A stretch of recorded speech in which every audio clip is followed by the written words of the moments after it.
மாகாண சபை தேர்தலை விரைந்து நடத்துவதற்கான சட்டமூலம் முதலாம் வாசிப்புக்காக இன்று பாராளுமன்றத்தில் சமர்ப்பிக்கப்பட்டது. இலங்கை தமிழரசு கட்சியின் மட்டக்களப்பு மாவட்ட பாராளுமன்ற உறுப்பினர் ராசமாணிக்கம் சாணக்கியன் தனது தனிநபர் பிரேரணையாக இந்த சட்டமூலத்தை சமர்ப்பித்தார்.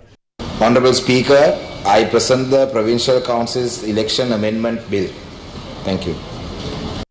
ஸ்ரீலங்கா முஸ்லிம் காங்கிரசின் பாராளுமன்ற உறுப்பினர் ஜனாதிபதி சட்டத்தரணி நிசாம் காரியப்பர் இந்த சட்டமூலத்தை வழிமொழிந்தார்.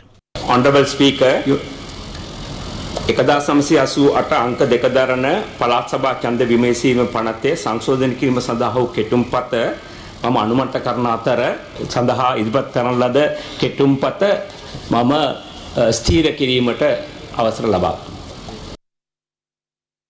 மாகாண சபை திருத்த சட்ட மூலம் கடந்த மாதம் 22ஆம் தேதி வர்த்தமானியில் வெளியிடப்பட்டிருந்தது.